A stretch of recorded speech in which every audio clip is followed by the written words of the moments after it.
Her everyday mission is to prevent blindness, but 27 years ago, she needed a kidney transplant.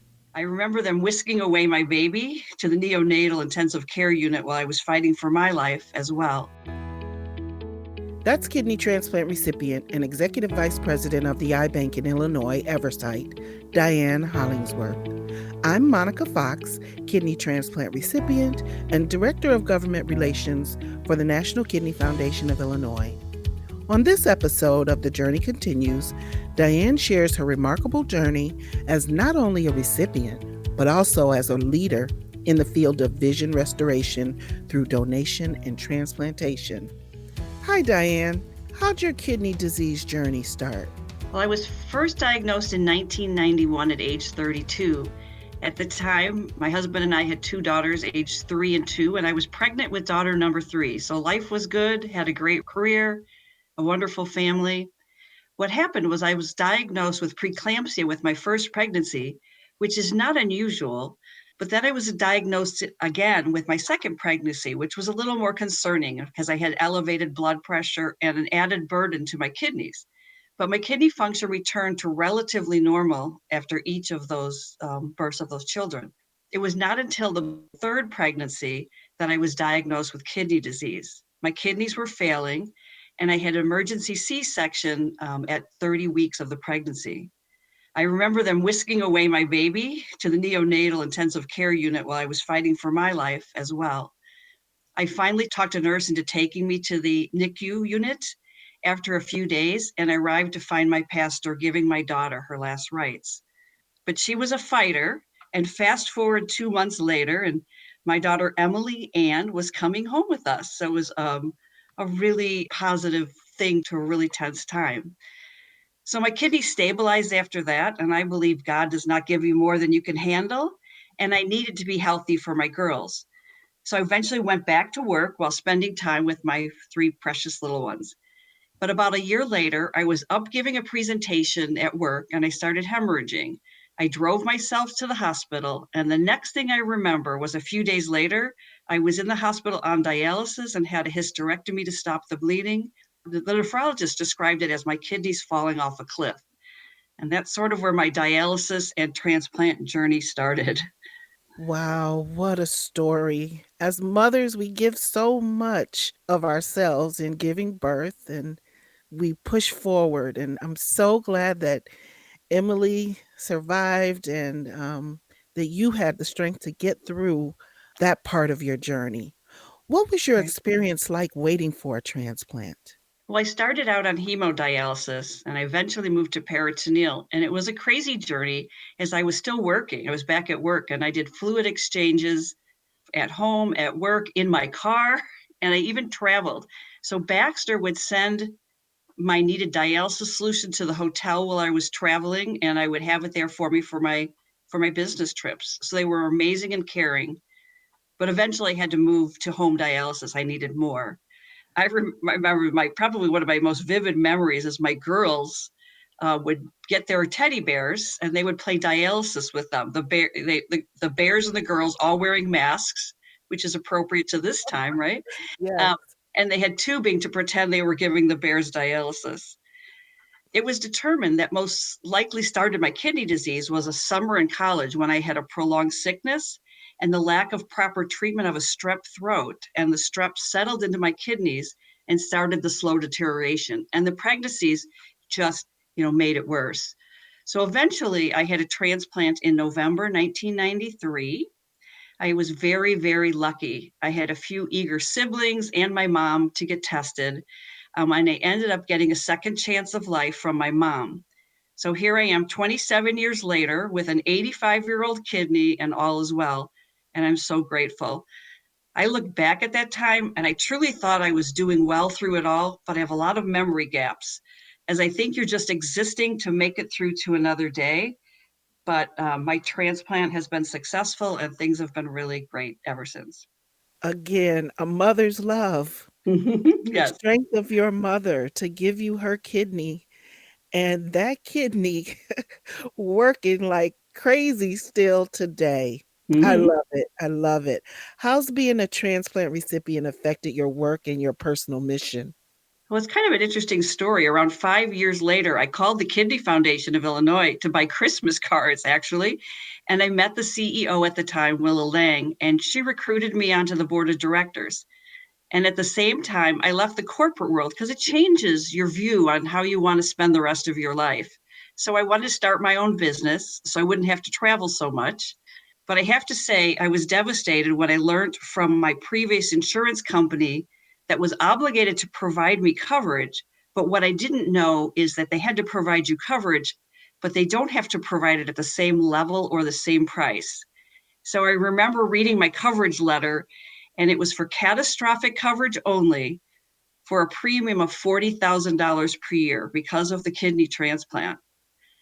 So my own business was put on hold, and for a very good reason. I couldn't afford to pay $40,000 a year for catastrophic coverage. So I was ready to put my corporate work aside and join the ranks of a nonprofit. I felt that my 20 years in the corporate world would transfer well to help nonprofits. I could still have benefits. And actually, what better one than the National Kidney Foundation of Illinois? So that started my National Kidney Foundation started my nonprofit work. That's so interesting. And I agree with you 100% that being a transplant recipient definitely changes the way you view life and how you want to spend the rest of it. So, you spent about 8 years at the National Kidney Foundation of Illinois before beginning at Eversight. How do the organizations differ? So, yes, I joined the NKFI as Director of Medical Education. I always say nonprofit found me, but I've never looked back. I've loved every minute of it. So I worked there for the 8 years. I enjoyed working there and getting to know the recipients, the dialysis patients, the nephrologist. I was there for the launch of the Kidney Mobile, the rollout of medical education and corporate donation programs. I really enjoyed my years. I would say they're very similar in many ways, but probably one big difference is the NKFI works to prevent kidney disease before someone is in need of a transplant through patient awareness and education. Eversight's more involved when there's a need for a cornea transplant and in research to help to find cures for blinding eye conditions. That's an interesting difference, and I'm glad you shared that with me. So, tell me about your role at Eversight and the role that it plays in donation. Well, by this point, my daughters were in their 20s and I was ready to lead an organization again. So I took the job running Eversight, Illinois. Eversight facilitates the gift of sight through corneal transplant, as well as provides critical research tissue for cures of all the other blinding eye conditions like macular degeneration and diabetic retinopathy. So I've been there 10 years, and my present role is Executive Vice President of External Relations for all of Eversight worldwide. At Eversight, it starts with a donor. We recover the sight saving corneas from a generous donor upon their passing. We prepare the tissue for transplant in our clinical facilities and then get it back out to a surgeon to perform the corneal transplant. We provide tissue for over 8,000 transplants per year. Oh, wow. What part of the eye is actually transplanted? Is it the whole eye? A lot of people think that they can get a whole eye transplant, but that's not how it works. So it's basically the part of the eye that can be transplanted is the cornea. It's about the size of a dime. It's the clear outer layer of the front of the eye, the window to the eye that helps to focus light so that you can see clearly. So corneal disease is a leading cause of blindness worldwide. And the cornea disease is caused by clouding or an irregular shape of your cornea or scarring, which can completely blur your vision. So we do recover whole eyes for critical research, but the vast majority of the work that we do is the cornea only. Okay. So, does an eye donor have to have perfect vision in order to donate? No, actually, that's one of the misconceptions. Because many people have eye diseases that affect other parts of their eye and not the cornea, many can still be cornea donors even if they have sight problems of their own. A few years back, actually, a woman who had been blind her whole life, but it was retina disease that caused her blindness. Her mom, on her passing, her next of kin, was able to donate her tissue, and it provided sight to two other people. And imagine the delight of the mother to know that her daughter, upon her death, was able to provide sight to two people. Two people could see because of her daughter when her daughter couldn't see during her life. That is absolutely amazing. What a wonderful story. I love that. So, in Illinois, what's the wait time for someone who needs a corneal transplant? So we're very lucky in Illinois and across the United States that cornea transplants can actually be scheduled versus the long wait times for organs. And that's because the tissue is avascular. So you're 10 times more likely to be a cornea tissue donor than an organ donor. So over the years, we've been able to meet the need in the United States. It's very different worldwide, and that's why we've expanded across the world, as there is over 12 million people estimated in need throughout the world. So we opened an eye bank in South Korea, and we send tissue throughout the world. Plus, our fundraising efforts are to ensure no one is ever turned away for a sight restoring transplant.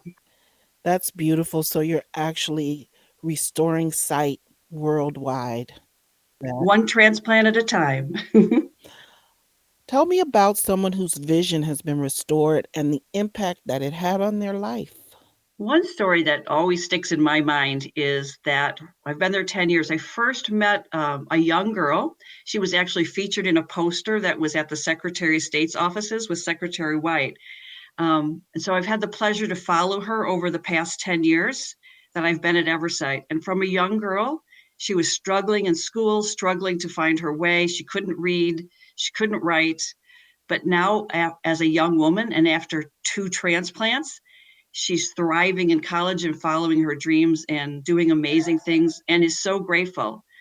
And another is a grandmother who, the day after her transplant, went from seeing light but no images. For her, it was like looking through a piece of wax paper. So try that sometime. Put a piece of wax paper up and try to look through it. And that's what it looks like. It's just light, but you can't see images.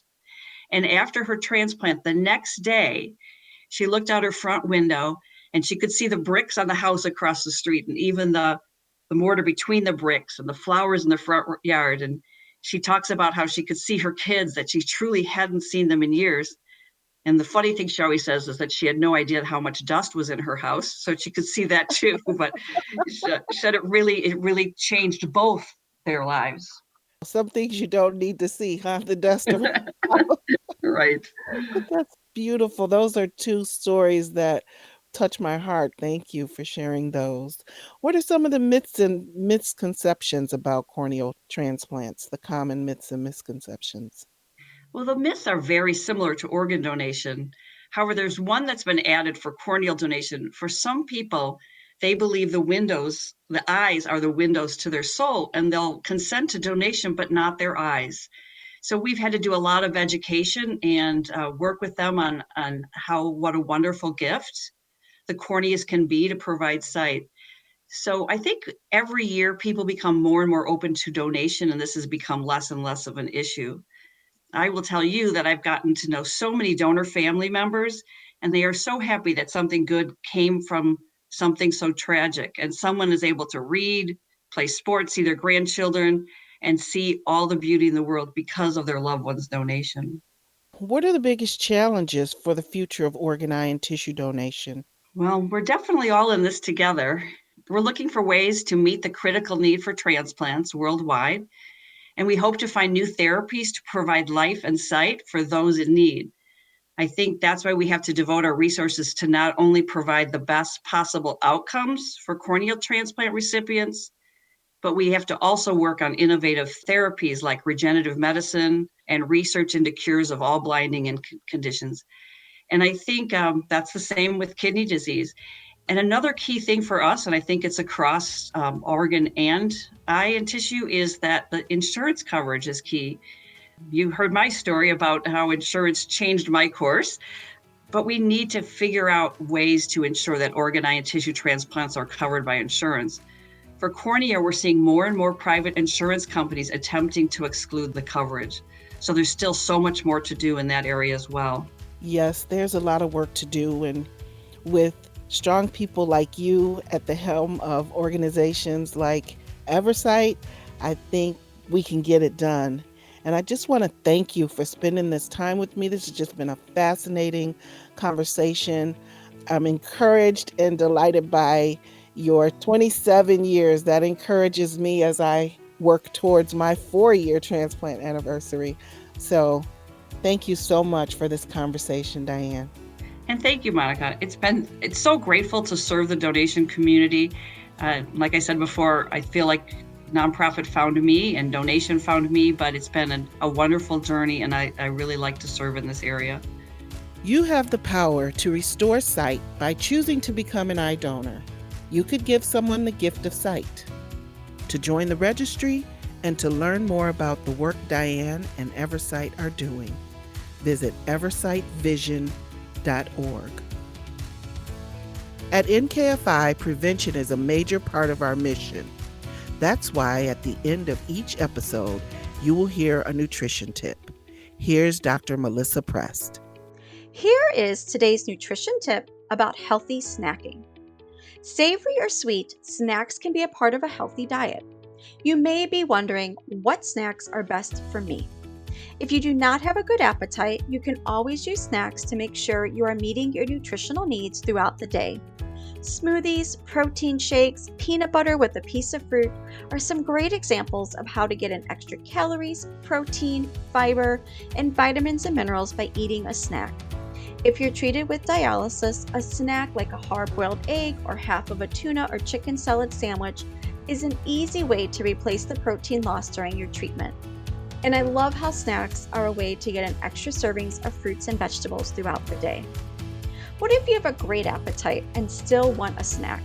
Go for snacks that are higher in fiber to help you feel full in between meals. You can choose hummus and raw cucumbers and bell peppers, 3 to 4 cups of air-popped popcorn, or a bowl of high-fiber cereal with milk or milk alternative of your choice, or even just a piece of fruit. Don't forget about your teeth. Eating more frequently means you should brush your teeth more or do a water rinse after eating to keep your mouth healthy and cavity-free. Any way you slice it, snacks can be included into a healthy diet. With today's nutrition tip, I'm Melissa Prest, a registered dietitian nutritionist and the foundation dietitian for the National Kidney Foundation of Illinois. The Journey Continues is brought to you by the National Kidney Foundation of Illinois and sponsored by Donate Life Illinois. To learn more about kidney disease and living donation, visit www.nkfi.org. To register to become an eye, tissue, and organ donor, visit lifegoeson.com. If you enjoyed what you heard today, please subscribe to and leave a review for The Journey Continues in Apple Podcasts or wherever you like to listen. This podcast is produced by Rivet. To hear more great podcasts, visit rivet360.com.